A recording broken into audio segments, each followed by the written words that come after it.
Okay, we are now recording.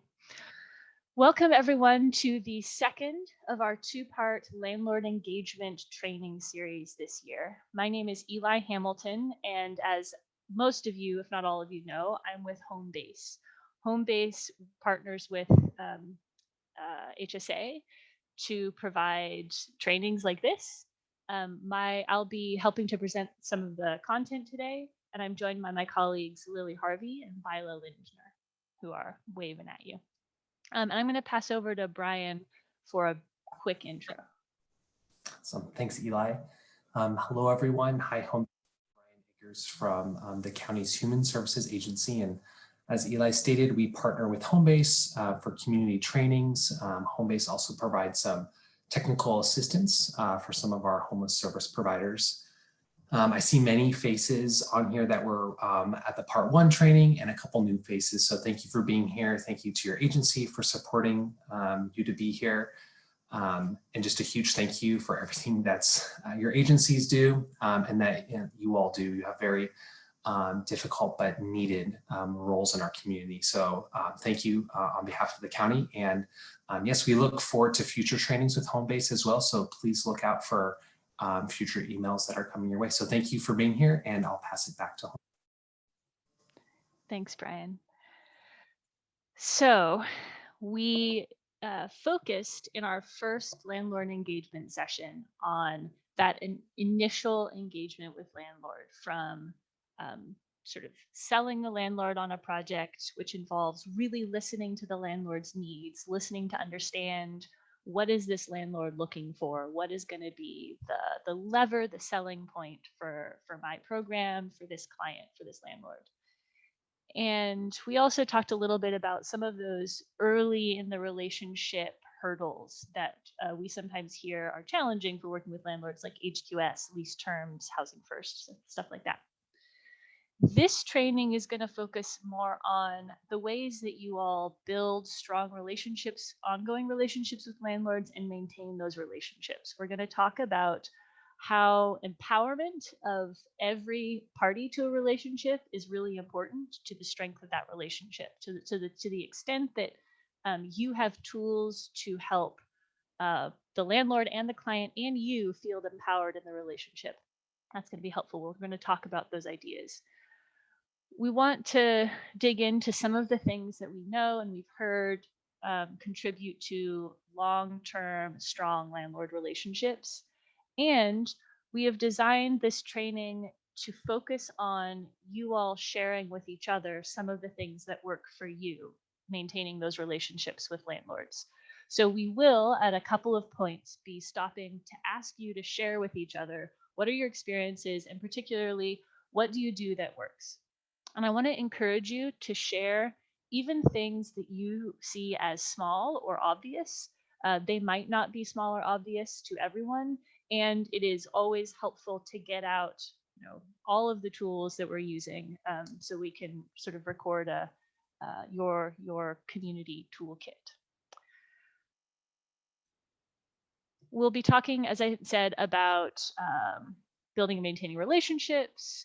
We're going to have a share out in the middle of the training about your experiences working with landlords. And then we'll talk about we'll continue the conversation about relationships, focusing on the trust that you're building with landlords. So I'm going to pass to Lily to start us off with some slides about empowerment in relationships. Thanks, Eli. And hello, everyone. Happy Wednesday morning to you. So to go ahead and get started on this section of the conversation, I wanted to, as Eli mentioned, take just a few minutes to talk about the sort of concept of empowerment and how it plays a role in the landlord relationship. Can you do the next slide? Oh, thank you. So at the core of building and maintaining strong landlord relationships, there's this notion of empowerment, right? Because as we all know in our personal and professional relationship, you feel good about the relationship and you view the relationship positively, which of course is what we want out of everybody, to view it positively, so it's of benefit to the client and benefit to the program, and things can be maintained. And that means that I think it's easy sometimes to think about the landlord and the client and to take the you piece out, but I really want to make sure that we spend talking about role and how empowering you in your role will be a big value add there too. And at the heart of all of this is proactive communication. All is always the hardest part, but is really one of the most important keys to empowerment. Do you want to do the next slide? Thank you. So we'll start with client empowerment, which is, of course, I know one of your ultimate goals at all times anyway. Clients are so different and everybody's going to be able to engage in this path different times and in different ways. And there will be more work and less work probably depending on the person and where they are. But just some key areas to talk when we're thinking about client impact context of landlord engagement. And some of these are sort of more kind of big picture things, and some of these are more sort of nitty gritty things that you're probably already doing. So one of the first things that I know you all spend a lot of time on, but just to talk about it, is folk knowledge and working understanding of the lease. What is my lease about? And so this isn't just, of course, about telling the client what to do or what they have to do or what not to do, but it can be really used as a tool for empowerment. So to know the lease requirements is to know your rent and to be taking a positive step on that pathway towards building up your housing and your rental history, either from nothing or wiping the slate clean. And so framing that the import of understanding around that, I think can set a really nice tone for the exercise and sometimes hard work of really trying to understand and internalize the lease. And so of course you'll have to, adjust the framing and all of that, as I'm sure you do for each client's, but making sure that to the best of your ability, you're helping people understand what the lease says and then what they do, what they are required to do. And a lot of this can include having really conversations about evictions. So if you know that someone has had issues with violations or has been evicted previously, having having a simple, straightforward breakdown of the most important lease components. And, Homebase loves a checklist. So sometimes that can look like a checklist on things to do or things not to do. But better to do more of a kind of walk through the lease on a regular basis and do more of a, how's it going with this? How's it going with that sort of conversational style? I'm sure you all methods of doing this, and then we'll have a chance to share what you do around that. But this will really help your client sort of get in the habit, if done, of thinking about, reflecting on, understanding, and really knowing the lease and what it does and doesn't do and what they need to do to be in compliance with it. And it also, of course, will help with recognizing and mediating issues and from compliance early on. And just another point on the, if you do know the grounds for prior evictions, making sure that as you incorporate that into the conversation, the conversation is really trained on how to prepare, address, support those things time around on the sort of, you have a hard time with critical sort of framing, which I suspect you are all very mindful about, because again, thinking of this work as a tool to empower the client. Another technique that's really helpful that lots of folks in communities we work in have identified as being really helpful is practice have a chance to sort of work through their approach to complaints and to requests. So that can be complaints from other tenants, that can be complaints, that can be requests for assistance from the landlord, requests for repairs, and things like that. And if that's something that's, again, regular work with your client, it'll just be like a muscle that's being flexed. So then when those opportunities arise, the likelihood of your client comfortable or being able to participate more fully in taking on some of that work in a sort of positive, strong communication approach will be there.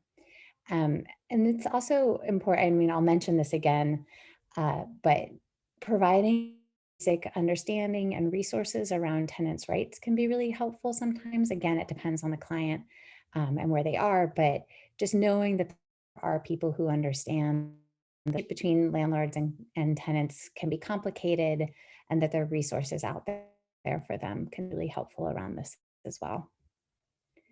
Another tool that I wanted to acknowledge was recognizing common issues and concerns specific to your client. Part of the work that you're doing, I think this, based on other trainings, it sounds like you all already are doing this, but making sure that you're identifying with your client the challenges that they are concerned about, and that you're coming up with a responsive plan to address those challenges. So if a concern has to do with community connection, what's your plan for that? Is there a plan for guest management and boundaries ahead of, in advance of the time that these things arise? And then for your own purposes too, how to identify clients' sort of early warning signs and landlords' early warning signs, so you can be aware of issues as they're sort of starting to percolate and respond appropriately early on. And then the last point on the client empowerment piece that I wanted to just flag is being very clear and recognizing what you can and can't help with, and being responsive to those things in your referrals. So you have amazing partners and you do lots of, cross referrals anyway, but just to specifically call out is one, peer support. And especially right now, it is so difficult because of COVID to, get those kinds of supports in place, but also even important to try to figure out creative ways to do so for a lot of people. And again, just legal advice.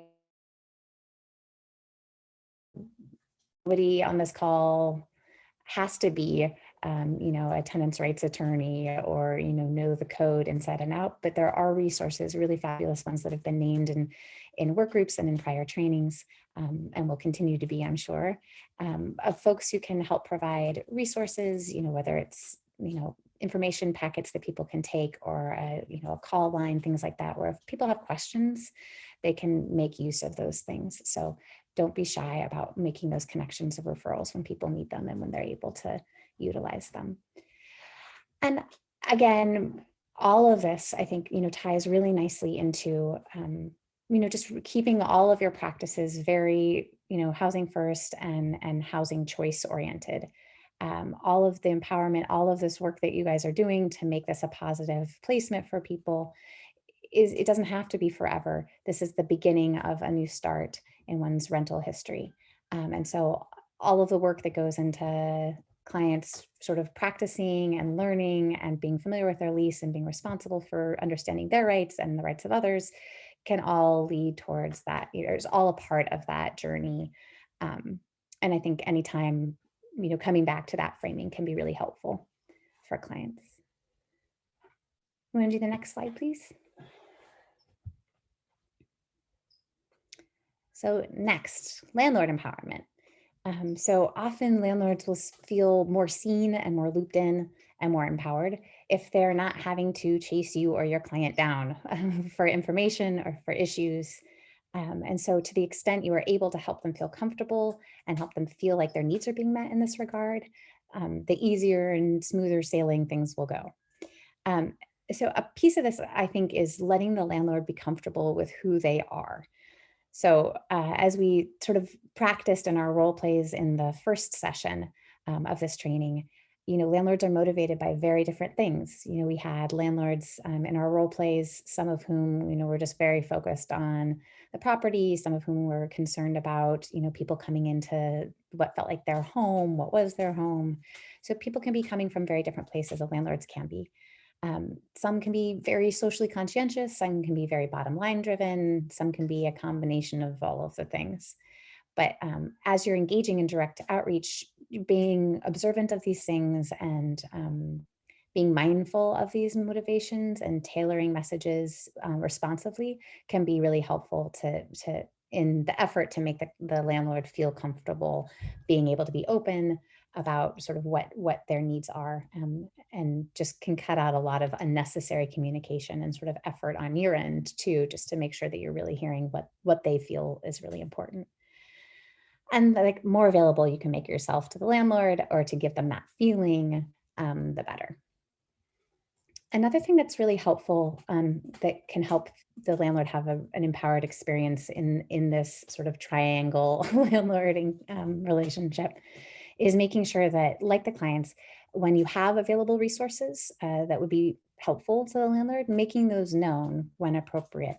So things like, whether you have educational materials or opportunities, whether things you hear about things in the community that the landlord might benefit from or be interested in, those kinds of things, just making sure that you're offering those things or passing them along if the landlord seems receptive can make the landlord feel acknowledged and seen and also supported.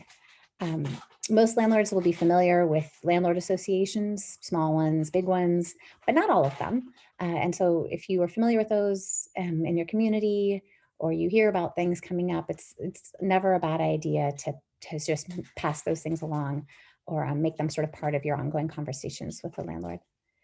And then also resources within your program that might help address concerns the landlords would have. There's no reason to hide the ball on these things, or there usually isn't. So feeling free to share at the outset of your relationship or as needed, depending on the circumstances, if you have resources in your program that will be of use or would help sort of comfort the landlord and knowing that you are prepared and you have things with them in mind that your program can offer. And lastly, Eli will talk a little bit more about this, but it's really okay to work in affirmations. Everyone loves an affirmation. I know I do. Um, and again, landlords, some may care, some may not, some may want their affirmations elsewhere, but to the extent they seem receptive, it never hurts to work by being landlords, and the community sees them and appreciates them, and that you all recognize them as well in your community and the value that they bring. Um, and then next slide, please.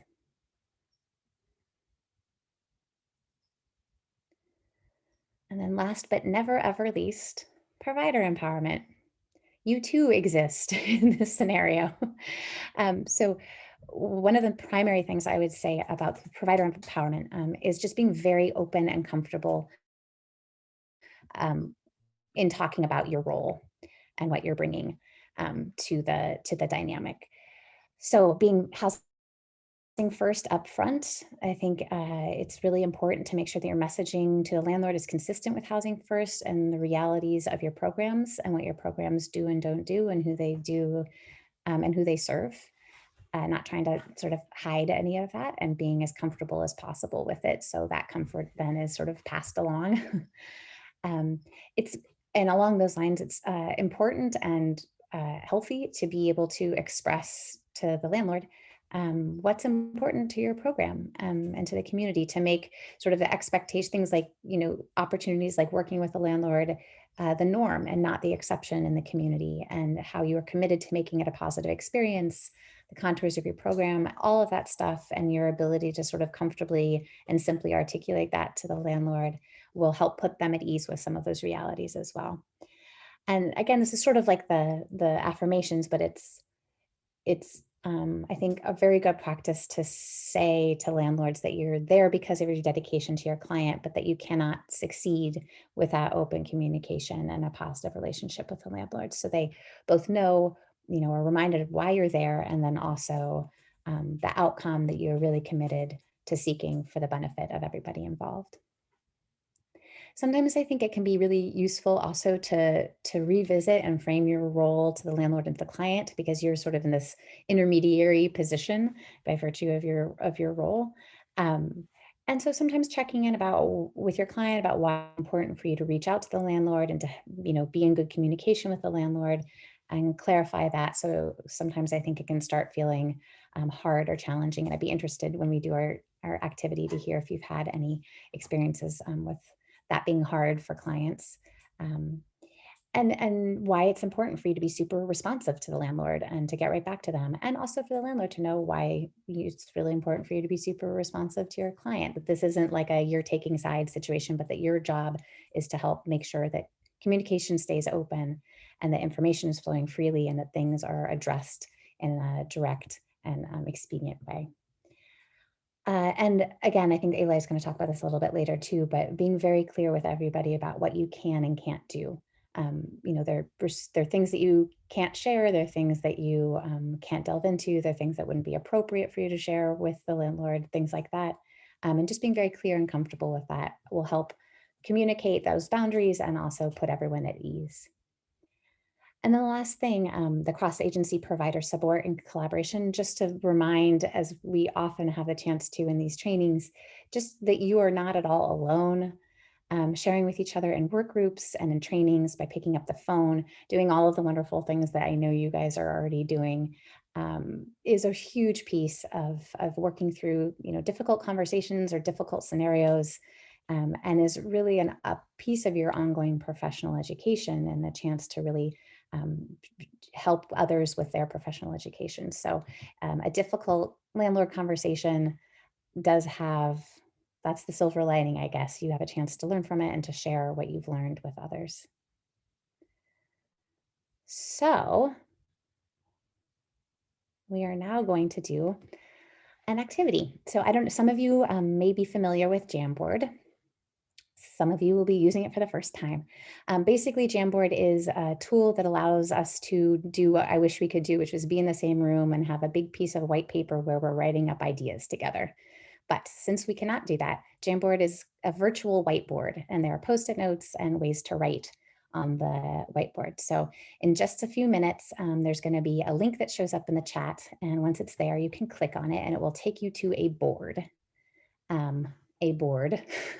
And then Eli will do a quick demo for you on how to use the different tools. But what we're going to be doing for the next few minutes is going through clients, landlords, and providers, and allowing you all to share with each other by creating little Post-its and sticking them up on the board. What has worked for you? What are some tools or tips or techniques or thoughts that you have when you're thinking about how to empower clients, how to empower landlords, and how to empower yourselves when you're thinking about landlord relationships in an ongoing way? So if you want to go ahead and put the link to the Jamboard in the chat. Actually, we're going to do a quick demo, Lily, and then we can. Oh, that's right. Yeah. So I'm gonna show you, because Jamboard is likely new to at least some of you. I'm gonna do a quick demo so that you all know what it's gonna look like and how to navigate it. Because you will be this. When we ask you to get into Jamboard, it won't be a screen share. You will be actually in your own web page, navigating it yourself. So we want to show you what that's going to look like. When you click the link that Bila will put in the chat, this is what should pop up for you. It should be a browser window that pops up that looks very much like this. Lily and Bila, tell me if I'm not sharing the right thing. Okay, I'm good. You'll see that you have just a blank white page with a title on top here. And in order to, as Lily said, put a Post-it note up, you're going to come over to this left bar here.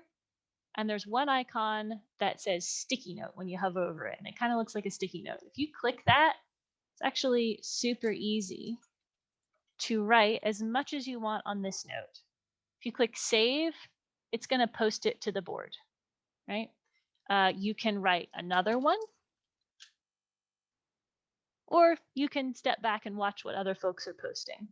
If you want to move your Post-it note to a particular area, maybe you see a similar idea and you want to move it next to someone else's idea, you can do that. There are some other tools here. Mostly we're going to focus on Post-it notes. And that is this icon here. Now, as Lily said, we're going to do this for clients and for landlords and for providers. So when you get here, you're going to be able to navigate yourself, and you're going to use the left and right arrows at the top of the Jamboard web browser window that opens for you.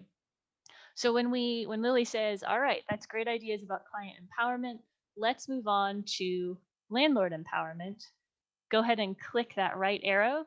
You're going to have to click that right arrow. It will not advance for you. I'll continue screen sharing. So if you're not quite sure where we are, you can come back to the Zoom screen share and see where everybody else is and what everybody else is saying. But just know that you'll be navigating yourself through a variety of boards. Are there any questions about this before we get started? I see something in the chat. Ah, great. This is the link. So Bila just posted the link. Go ahead and start getting your Jamboard open. So go ahead and click on that link, and it should take you to that Jamboard window. And I see a bunch of you joining. All right, we have 15 total folks here in our Jamboard. And we have about 22 Zoom participants. So we're almost there. All right, go ahead and keep getting to Jamboard. And if you're having trouble with Jamboard, you can turn your microphone on and say, hey, I'm having trouble with Jamboard, or you can chat us in the Zoom. And we will try to help. And if you prefer not to use it too, and you just want to unmute yourself and say, can someone put this on a Post-it? I will put it on a Post-it for you. So let's go ahead and get started. So just take a few minutes right now. Again, the sticky note is over on the left with the little lines, and start thinking about tools that you've used, things that you've seen be really helpful, methods that you've employed to help clients feel more empowered in their dynamics with their landlords. So we already went over some, but I'm sure you have insight into things that have helped when you've done them. If you also want to share things that have been not so helpful or things that have backfired, less exciting, but also still useful in the spirit of learning from each other. So somebody's got to do one.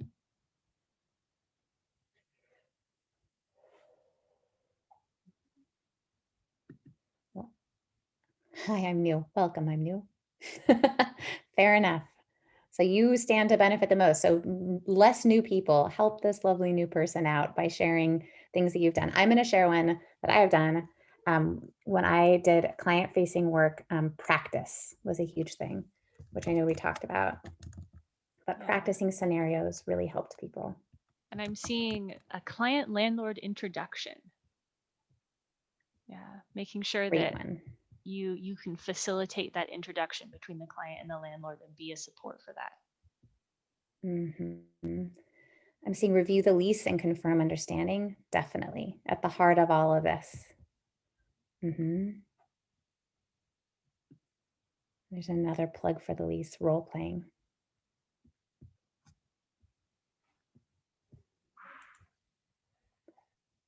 What else? Imagine that you are the new person in the corner and you're going to tell this person, 3 things to really try to do with your client and try to help them feel comfortable interacting.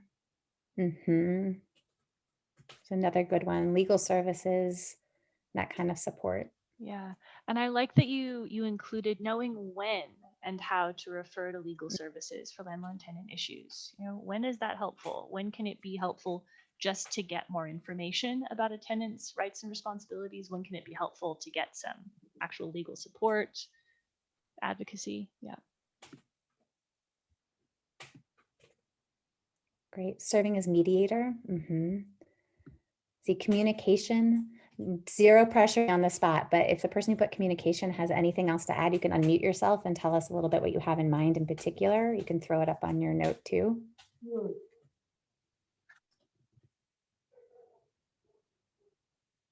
This is a great one. When a client has about their unit, encouraging them to send a notice to the landlord directly and to advocate for themselves, right? At some point, all of the practice, you got to employ it, right? And give it a shot.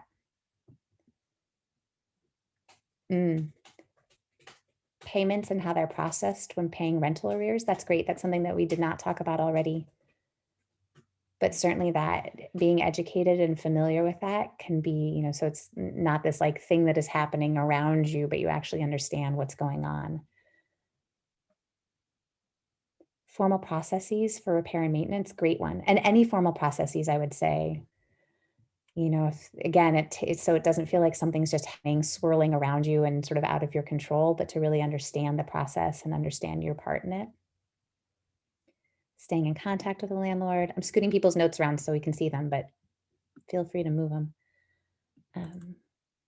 Safety concerns, that's a really great one. And I love that this emphasizes validating those concerns and looking for options that takes it back to being, this very client choice centered and responsive approach, which is at the core of all of this and is a big part of the empowerment aspect, right? Is to make sure that it is a good fit for your client and that they are able to feel safe in this space. I love these. These are great. And this covers such a huge range of tools and techniques. So for the new people and the old people alike, a list of contacts for the complex, who to call and when. That's great. And I think Eli flagged this already, but both the information and then when and how to use it, that two-piece thing. Because if you just have a bunch of information and you're not sure sort of what you're supposed to do with it or when, it's not as meaningful as when you really feel like you understand, like, okay, who are you going to call? Ghostbusters. And then besides the Ghostbusters, plumbers. Review the lease, definitely. Renters' responsibilities versus landlord responsibilities, super important. Renters insurance. I was a late adopter, very important. These are really wonderful. Thank you, everybody. So we're going to move on just for the sake of time, but you have a beautiful client empowerment Jamboard. Thanks for participating. So if everyone wants to go up to the very top where you see the 1/4, and there's 2 arrows that Eli demonstrated, and go ahead and click on the right side arrow, it should take you to a brand new squeaky clean Jamboard that says Landlord Empowerment. And again, if you're having issues with that at all, feel free to tell us so or to chat us so. So now same exercise for landlord empowerment. What are some things that you have done where you feel like it's really helped the landlord feel more comfortable, more seen, and more empowered, and particularly in ways that have then allowed the landlord to reflect positively on the relationship, continue to have clients be housed in their properties. They've expressed to you their appreciation for that, things like that. What are some someone saying something?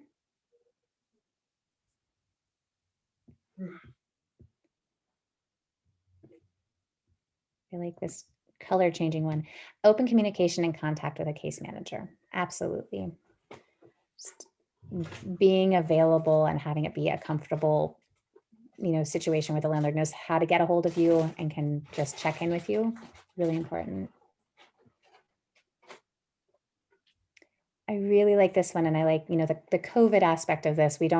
I can't say it after every single sentence, but of course, all of this has, like everything, has shifted and been impacted by COVID. So reaching out to the landlord to check on how they're doing, for those who want to be engaged in this way, showing interest in them, letting them know that you're thinking about them and their family members during this really hard time, that you see them and their struggles right now as well. Yes, definitely understanding your role and when to reach out to you, and that they can reach out to you when you're needed. Really, really important. That clear communication about your role and that availability piece. Good ones. And people can feel free to put up things too that have not worked, like, things that you've tried where you really thought it was going to work and it didn't, or things that you wish you'd tried. I really like this one, and I like the reassurance piece as a theme.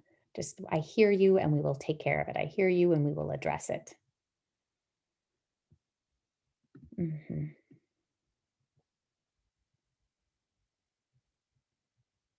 Good one.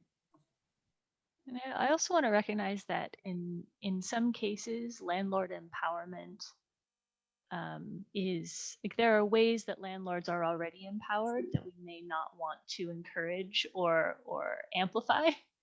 And I appreciate that all of these suggestions are really focused on positive ways of empowering landlords, specifically in this relationship, as opposed to sort of enabling enabling landlords to take advantage of clients further, but more just ensuring landlords can feel secure and behave appropriately. That's a really great point. Yeah, focusing on the needs being met and understanding the needs rather than focusing on the power dynamic and the power that the landlord holds. Super good point. This is a great one. Offer to connect landlords to other landlords who can support or educate them. Yeah, I mean, especially if you have a relationship with a landlord, I think that is such a easy to miss, but a really appreciated thing. And then think about like the ways that then sort of pays itself forward, and the ways that, you know, if landlords are better educated and are, touching base and learning with other landlords, again, in that positive sphere, that can only, pay really positive dividends for your program and for the community altogether. Mm. And related, I'm going to scooch this one down here. This is the kind of education we're talking about. Um, Trauma-informed approach when communicating with clients. I mean, some landlords may not be remotely interested in this, but some landlords really might be, and some landlords over time might be interested in understanding better sort of what they see, and not just with your clients. I mean, this is relevant to, landlords to other tenants that they may not have considered. So they really have a resource in you that landlords don't get to have with their other tenants, and they may learn a lot from their experience with you. And so any information you can provide or pass along, even if it's sort of a, oh, hey, I saw this thing and I thought you might be interested, zero pressure, could go a really long way. Any other things before we move on? Burning tips. All right, these are really good meaty ones. Thank you. So again, you want to go up to the little right arrow at the top of your screen and click it. We get to the unsung provider piece. How are you able to create space for yourself in these dynamics to understand, your role and to communicate your role and to make sure that you're being seen and empowered in this dynamic as well? What are some things that have been helpful to you, especially thinking about the new people in this training today?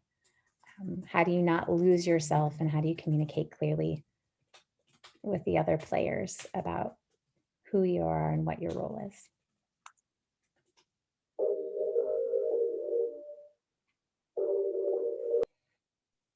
And also I feel liked free that. if it's helpful to think about this from the perspective of how do you empower your colleagues? How do you empower your team as well? Sometimes easier. Provide clear boundaries around direct contact versus contacting the tenant. So important, right? You want people to be available and responsive, but it shouldn't always be you. So whether it's who to contact at what time, whether it's you, your other organization, a hotline, or whether it's really something that you think your client can handle and should be addressed with your client first or exclusively, and the clarity of the boundaries. You yourself must feel clear to be able to communicate that, which is not always easy. What else? You empowered people. I know you've got more goodies.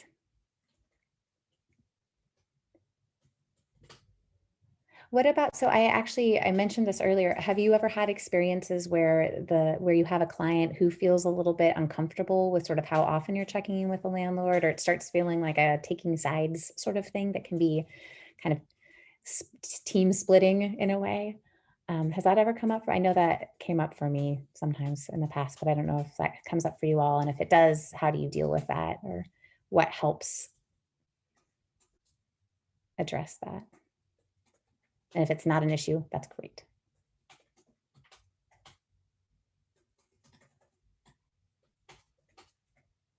How about what are some things that your organization that you all do internally in your program that helps kind of delineate who's contacted when? Is it always you? Or sometimes there are opportunities to reach out to some, during different hours, things like that. There you go. Talking to colleagues and peers about challenges, create formal and informal ways to brainstorm and troubleshoot with each other. These go so nicely together. Yeah, that peer support, super important.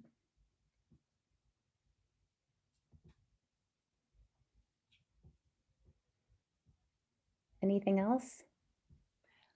I wanted to call out the frequent fact meditation. I wanted to call out the fact that we've talked about peer support as being important for clients and and landlords and providers, because like it's just a it's just a good strategy. It's just a good support always to talk to people who are in a similar situation. The "you are not alone" concept. It's true. All right. Well, I'm a tiny bit sad that there aren't a billion things up here, just because I want you all to feel so thoroughly empowered. But I'm going to take it as Jamboard fatigue, or that these three things just absolutely do it for you all. But as we look through, I'm scooching myself back to look at the client empowerment, which clearly so many good ideas there, which is great. Landlord empowerment, some really juicy ones, and sort of things that are easy to miss. And then provider empowerment, a real emphasis on clear boundaries. And again, as Eli just called out, looking for support and learning. So thank you. I hope that was a good first Jamboard experience for those of you who had not used it before. And you can go ahead and close out of it. And then if anyone's having a hard time getting back to the presentation, let us know. I'll give you all just a second. And so just to, before I turn it over to Byla for a little bit more discussion, a couple more things, just thinking again about what we've already discussed in how to sort of navigate and continue to build this positive relationship. So mediating conflict, of course, is a huge piece of this. Inevitably, it will come up frequently. And so the three things I called out here, there's eviction prevention and the mitigation strategies and communication. I call them out separately, but communication goes to both of these. So eviction prevention really comes down to being, on your end, I think, methodical and consistent. So the kinds of check-ins, the kinds of early intervention things are familiar. They don't spike concerns for anybody involved. And everyone is sort of in the habit of thinking about those things. So this can look like periodic review of income and housing costs and other expenses with the client, consistently reviewing current circumstances and any changes with the client. And when you are able to, if you are doing home visits or however you're doing your check-ins, making sure those are super consistent. And again, needing to sort of adjust for COVID stuff as needed. It can be a little more challenging or less familiar, but trying to think of ways to kind of cover all of the stuff you would otherwise, depending on how you're doing it now. As we mentioned, maintaining frequent contact with the landlord after move-in. It's sort of a fine line to walk. You don't want to be bothering them, stopping by 3 times a week necessarily, but making sure that you are being consistent and however often you are checking in, and making sure that you have things like drop-in hours rather than just appointments, can be really good actually for the client and also for landlords to know sort of when you are just sort of available and around, if that's something that you're able to do. Peer supports, again, we just called that out, but especially right after move-in, and particularly, again, with COVID, it can both complicate it and then heighten the need for it. And of course, regular and timely monthly rent can go a super long way towards mediating conflict, and just letting the landlord know that your program is administered efficiently, and to ensure that they're going to be receiving their rent each month on time without hassles. And then sort of to extend that just a little bit, mitigation strategies and what resources you may have in your program around mitigation and communicating those things. That's the communication piece, but things like repayment plans, letting landlords know that the program may be supported by risk management initiatives, things like a funding pool that might compensate for damages, or a 24-hour hotline, or a mobile maintenance team, any resources that your program has. Just communicating really clearly about those things, certainly if something arises, but beforehand, so it's something that the landlord already knows is in place, and they can feel comfortable and secure and know how to reach out if that kind of issue arises. That can be a huge mitigation tool for avoiding evictions. I did want to make one quick point on repayment plans. They can be really great, super important. Don't want to discourage anyone at all, but I do want to just flag that because of certain COVID related funding streams and eviction related things. They're different, slightly different considerations. So if you are thinking about doing a repayment plan right now, I would just encourage you to reach out to a legal services provider in the community to make sure that you're understanding, because there are more things that clients can waive unintentionally right now that may actually be really beneficial for them not to waive. So just wanted to flag that. Still a great tool, but extra complicated at the moment. And then lastly, if we do the next slide. Thank you. Ensuring ongoing housing quality. And I'm taking this mostly with the annual inspections in mind. So as we've said throughout, owning your role and being really comfortable with the annual inspection as part of your job is a big piece of it. As an ally and an intermediary, just taking the approach that the things discovered and discussed in the course of the inspection really matter to the landlord and to the tenant. And like, what a great thing it is that you can all do it together. And you are just a neutral party pointing out what is factually true, and really embodying that and getting comfortable with that can help. Hopefully you feel empowered and comfortable in the situation, which then sort of is, broadcast to the other parties too. And so important for preventing escalation and eviction to be doing these things regularly and comfortably and openly.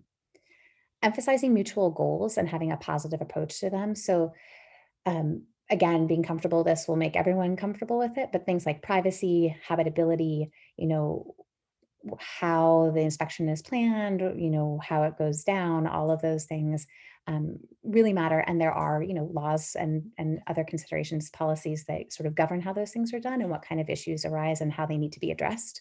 So being familiar with those things and just being comfortable with those things and not taking anything as sort of, in a way that can come across as judgmental or blamey, but just like, oh, this is a thing. This is great. How can we work to fix this expediently?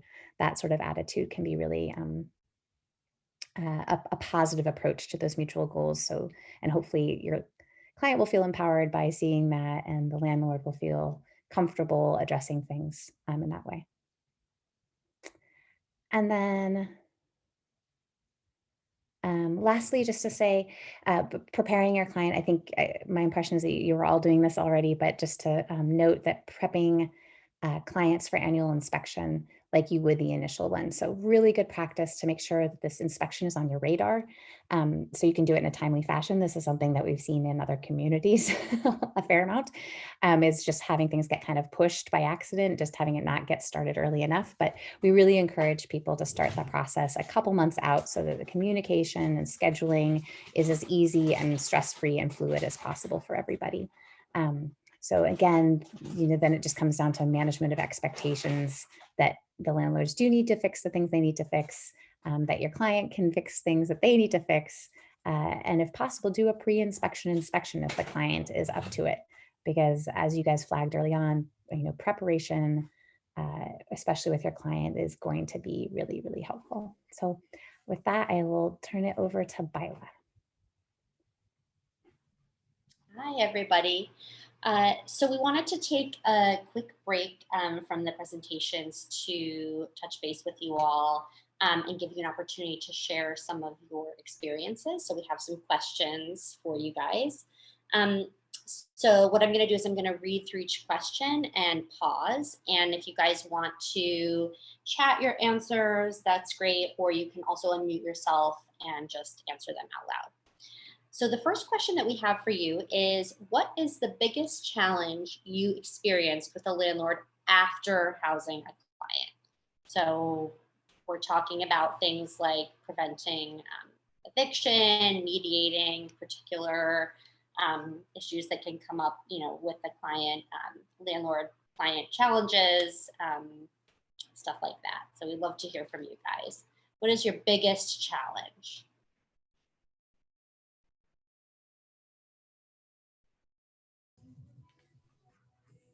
A client acting out because of their mental illness and not being able to explain that exactly to the landlord, because I'd be exposing too much information on the client. Yeah, that sounds really tough, because exactly the thing that might make the situation better in terms of mitigating the the situation as something that you can't do, right?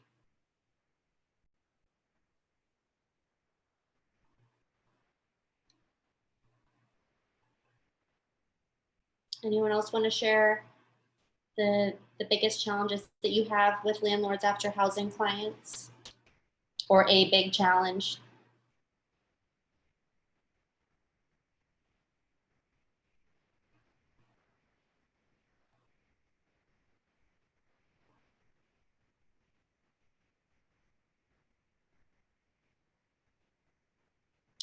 How about what are some of the most common challenges you experience with landlords when communicating with them? So for example, if you have, I don't know if landlords, call at all hours, or if a landlord just, shuts down and doesn't respond, what are some of the biggest challenges that you guys come up against?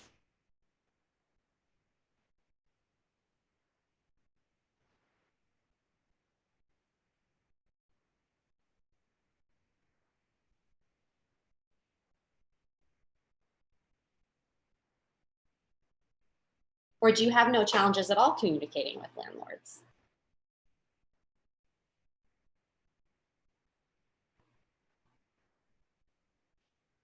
Payment. Okay, so talking about payment.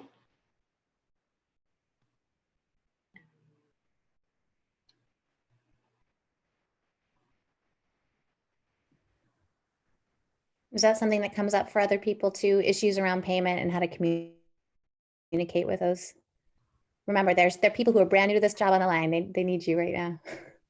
When to receive, how often?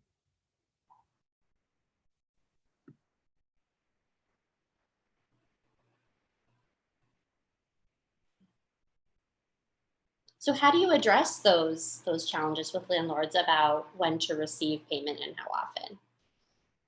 Is that something you put in writing? How do you fix those communication issues?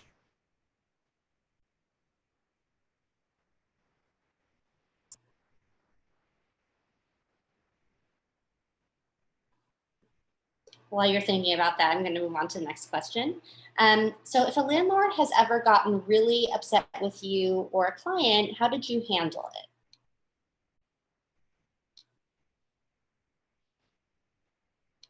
We've heard that sometimes there can be issues with landlords lashing out at tenants, sometimes retaliating against them for maybe reporting a conditions issue or something like that.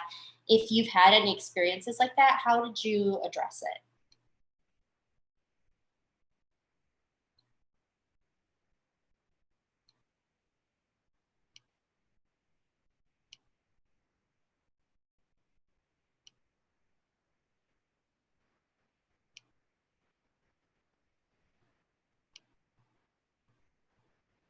Y'all are shy today.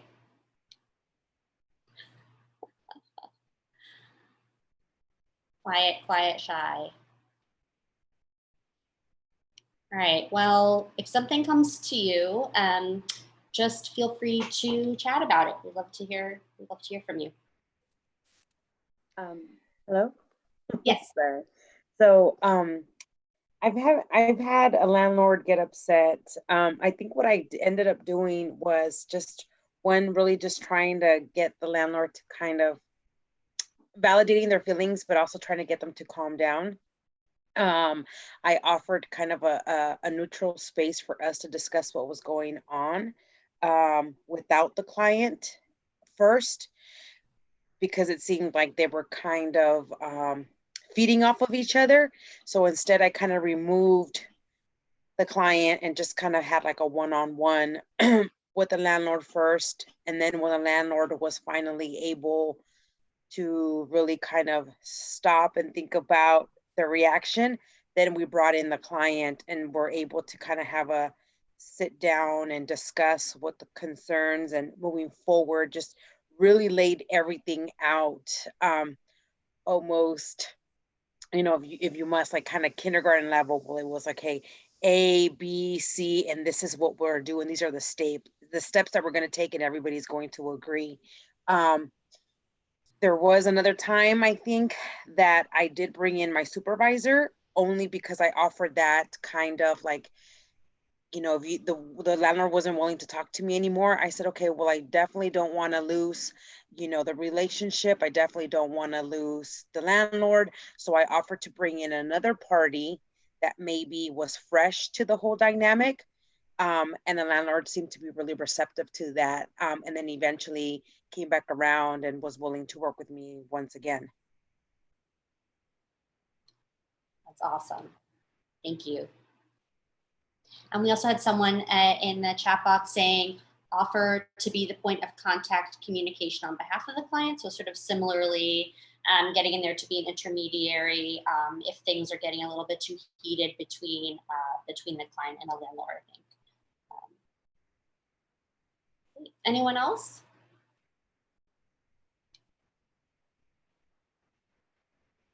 All right, well, I'm gonna hand it over to Eli. Fantastic. Thanks, Bila. And thanks for those of you who shared your experiences. That's I think some of the stuff we're gonna talk about is gonna speak to exactly those things that you brought up. So what this last part of the presentation is focused on is the idea of how do you manage to maintain trust with both a landlord and a client who is a tenant of that landlord. Can be a complicated relationship. I want to start by recognizing that your broad role in the community is as a support and an advocate for your clients. And the trust you build with landlords and the relationships you're building with landlords and the empowerment you do with landlords is in service of that role as an advocate and a support for your client. And I want to lay that out. I want to recognize that that approach that you all take, because we've been talking so much about landlords and focus so much on landlords. I think it's always good to come back to, you're doing this in order to support your client ultimately. As part of that, I think understanding the landlord's perspective can be one of those places that gets a little complicated in the relationship, right? Because when issues arise, you are there to support the client. And sometimes that involves recognizing that the landlord has a legitimate challenge that they're dealing with your client. And part of client empowerment is helping your client to understand this is where the landlord's coming from. This is why this is an issue. And if to the extent that the client is able to engage with that, and has control over the behaviors that are causing a problem, to sort of work with the client to understand why that's an issue with the landlord, helping the client also understand the landlord's perspective. And then I think this gets to the upset landlord, the angry landlord, the landlord who is overreacting and is really maybe being aggressive with the client or with you, or is just ready to be done with the whole thing because of something that actually has a solution. It's again always important to recognize a human's feelings, right? What might be motivating this overreaction with the landlord? What might the landlord be feeling, right? And not because we're here to coddle and love landlords, but because that's going to help you do those really good mediation and disruption techniques that were shared, right? Understanding that you need sometimes to address the landlord's upset and the client's perspective separately first, to give both the client and the landlord a chance to feel heard and to feel validated, without necessarily taking a side, right? And then that builds a foundation for being able to bring both of those, the client and the landlord, together to actually address what the issue is in a solutions focused way, rather than we're both just going to get our emotions out. That is mediation. Right? That is the whole task of mediation. It is making sure that each party feels heard and understood, and that creating a space where you can actually have a conversation about what real issues are and what solution is going to be most beneficial across the board.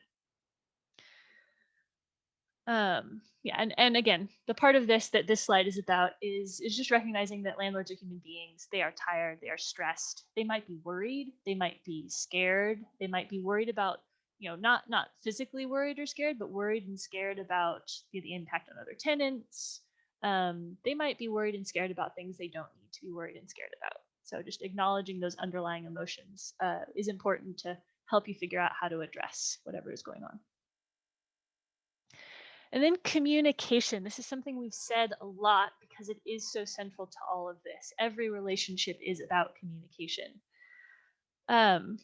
Communication can happen in a lot of different ways. It might look different right now than it normally does. It might not, but often it does.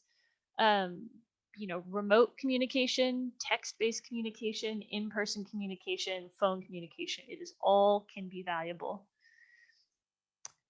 Some positive things to do with your communication, some things to work towards.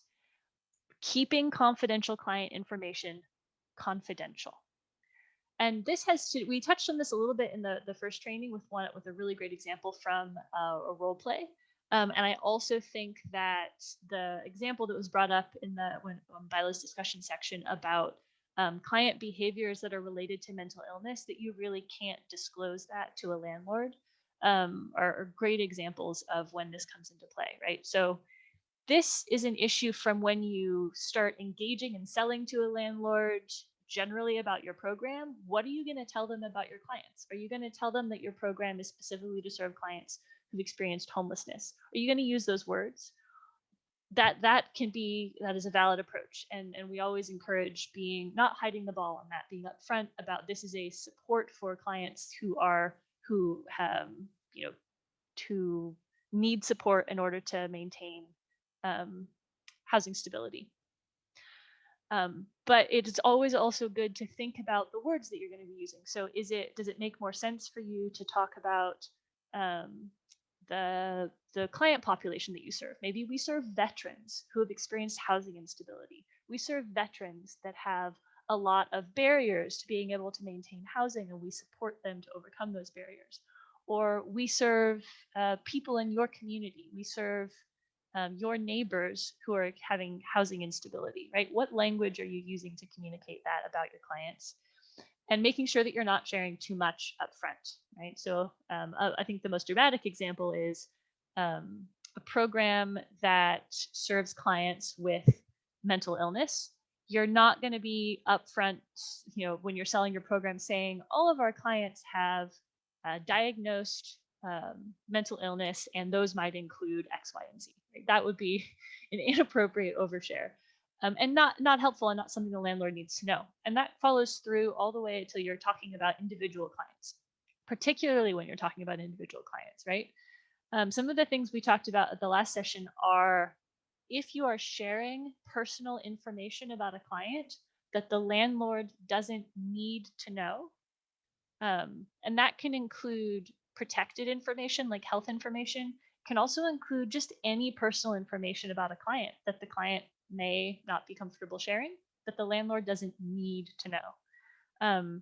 It's really important to talk to the client about that, to help them understand this is what a landlord does need to know. This is what they're probably going to ask. And what are some other things about your housing history or about your past or about your current experience that a landlord might want to know about, but we don't have to disclose that if you're not comfortable, right? Having those conversations with clients about the fact that you have struggled with substance use and are in recovery may be something that a landlord would be interested in knowing. It's not necessarily something they need to know, and it is up to you whether it's beneficial to disclose that to the landlord and when. Yeah, so keeping client, and then there are certain things that landlords can't ask about and information that they shouldn't necessarily have. So that's a place where your legal services friends and partners can be really helpful in understanding what are the questions that a landlord might ask and they are not allowed to ask, even like, what is your client's disability? Does your client have a disability? What is it?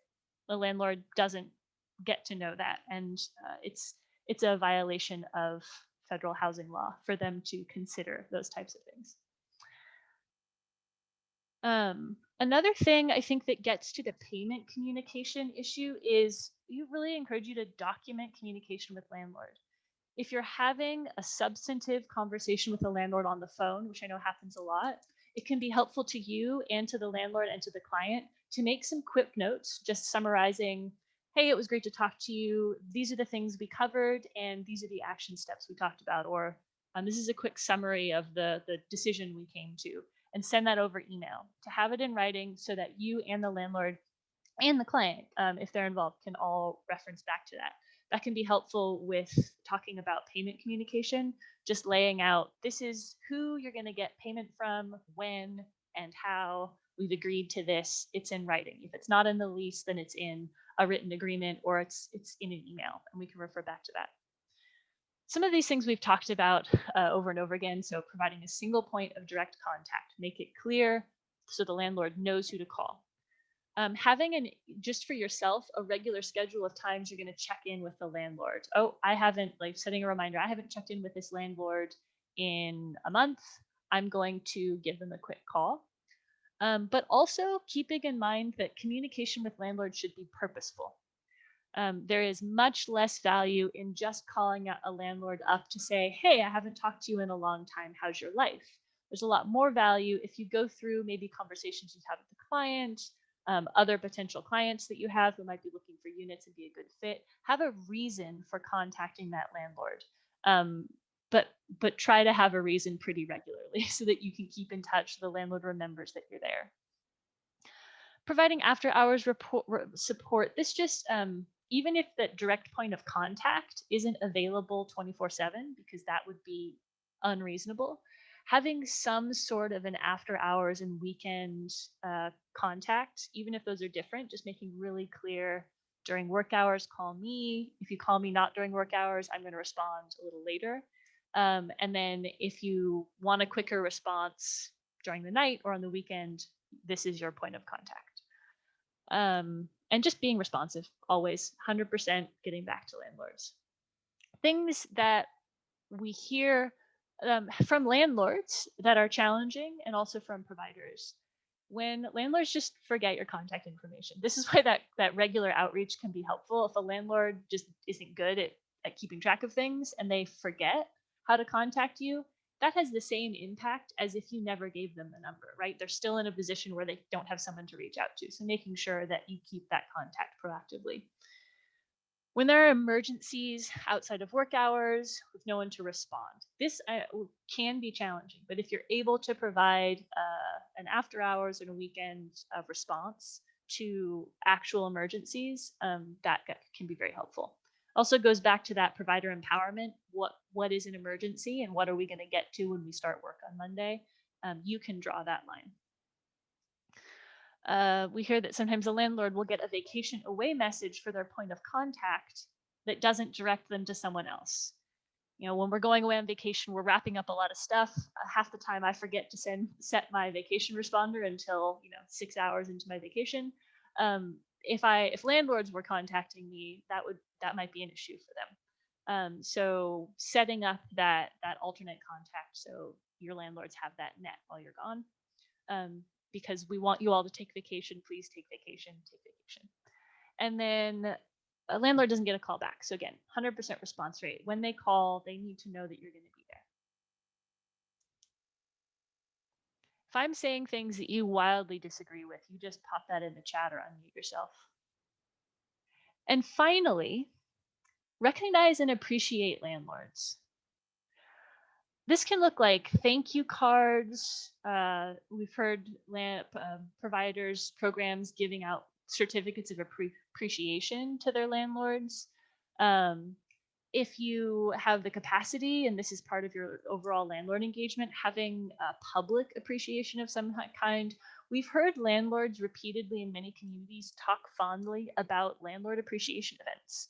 I know that San Mateo has done this in the past, different providers and the community as a whole, events where you have a dinner or some refreshments and you appreciate the landlords who have housed clients repeatedly, who have been really strong partners and positive partners supporting clients.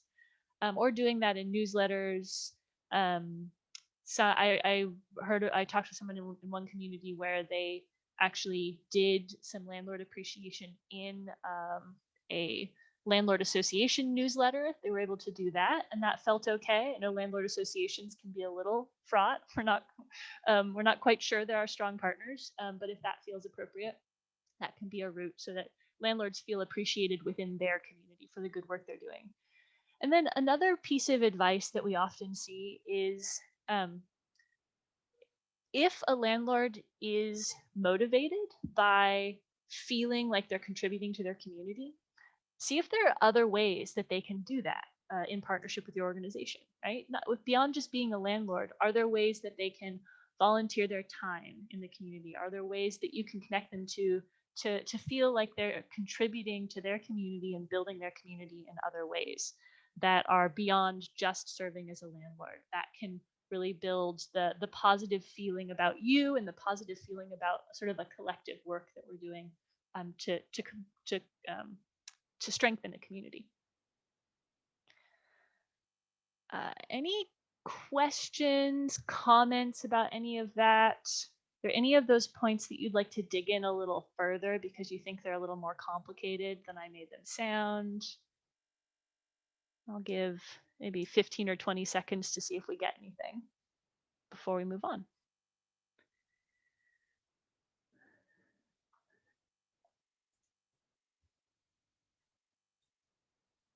Anything about communication or that piece about understanding a landlord perspective? All right, seeing nothing, we're going to do another share out on Jamboard. So if you are doing some email, if you are listening passively, we're going to ask you to come back to your screen, come back to your computer, because we want to hear some of the things that are working for you really quickly during COVID, if that is different for you right now. I want you to think about, I'm not going to make you do a chat conversation about this, but I want you to think about what is different during COVID. Are you communicating with landlords differently? Are there things that you were doing before with landlords that aren't safe anymore? Are you doing things differently with HQS? Are rent payments different in some way? I don't know if any of you were dropping off rent payments in person, but has that changed in any way? Does it look different to start a new lease with a landlord? Do you have to do more to set up those introductions between clients and landlords? What is different during COVID? So be thinking about that. And then we're going to go back to Jamboard. So if you still have that open, you can go back to that screen, or Bila just posted the link in the chat. So you can click on that link and it'll take you back to Jamboard. I'm also going to take us back to that screen share just in case anybody is unable to participate in the Jamboard. All right. So it looks like we have about 11 folks. I'm going to wait for more of our friends to join. We're up to 13. All right, come join us over in Jamboard. I'm going to do one last quick round of resource sharing. And when you get to Jamboard, you're going to want to go up to that those left and right navigation. And I'm already seeing people responding. Great. You're going to make sure you're on the 4 of 4, and it should say what's working during COVID-19. So just click that right arrow as far as you can get. What is working? Yeah, so I'm seeing delayed inspection, delayed HQS inspection. Is that related to some of the CoC waivers that allow for delayed inspections? I'm going to assume yes. I'm seeing overnight payment. Now, again, no pressure, but if the person who posted overnight payment has a little more to say about that, it would be very interesting.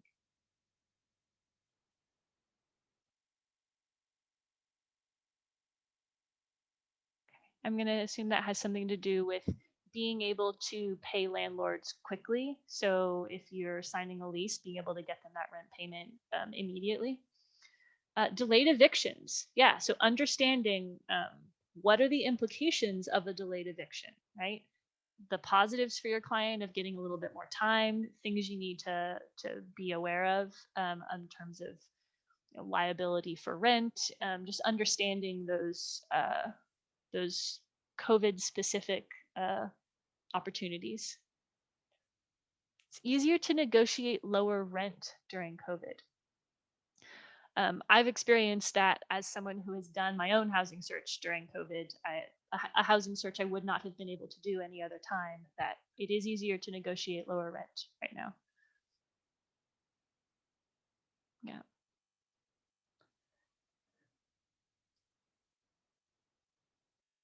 Special rent rates. Yeah. Things like first 2 months rent are waived, and that's prorated across the rest of the year, so the rent is lower. Yep.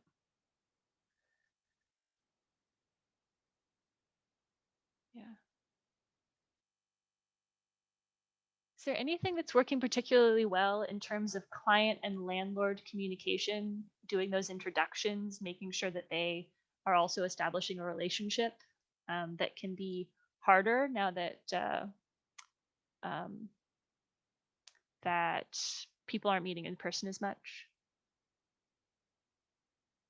Again, sharing my personal experience, I haven't met my property manager in person.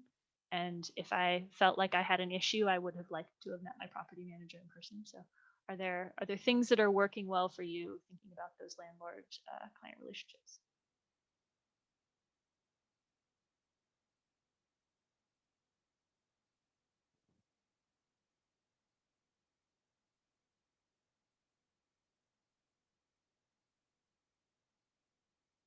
Yeah.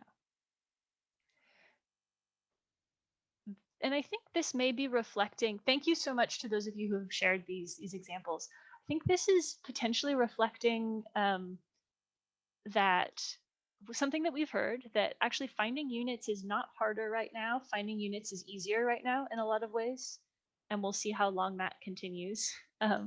But is that something that you found to be true? Those of you who can just nod or turn your microphone on and say yes, is this easier now? Seeing a nod. Yeah.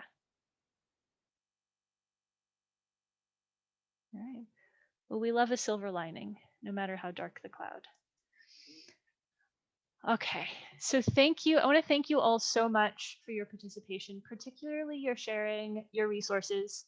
Being able to do a sort of a resource gallery walk like this is something we haven't done in a while, and so I really appreciate you all participating.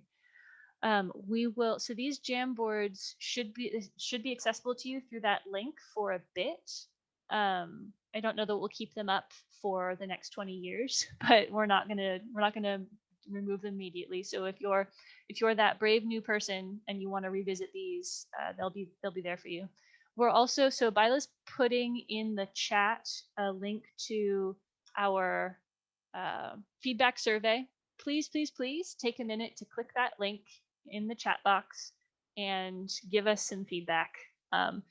Particularly on, did Jamboard work for you as a resource sharing tool? But generally on the training, things you'd like to see. We really value that feedback, and we've made it super quick for you. The link is in the chat. It'll take you to SurveyMonkey. It's a very short survey that you can do right now while I'm talking at you. Because we want to conclude by just again saying thank you for all of the work that you're doing and for spending your time with us today. We know you're very busy. And we want to also make sure that you have our contact information. So we're available to you year round for questions, training requests. We work a lot with federal funding streams. So if you have an ESG or CoC funded program and you have compliance questions, we're here for that. If you have questions about the new CoC and ESG waivers that were, there was a new notice that was released on Friday, I believe, with some interesting new waivers in addition to renewals of old waivers. So there's now a complete waiver of the initial HQS inspection requirement. So if you have any questions about that, we're here for you. Thank you so much. Please do our feedback survey, and I hope you all have an excellent rest of your day. Thanks, everyone. Thanks. I'm going to leave the Zoom open so you can all click that link in the chat to do our survey. Yeah, 3 things to do when you get done with lunch. Yes, it's what I mean.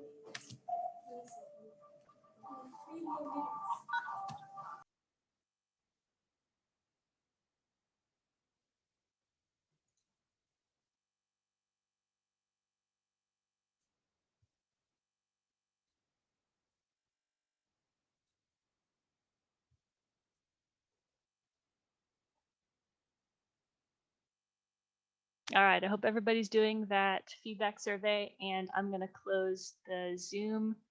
Thank you, everyone. Have a great rest of your day.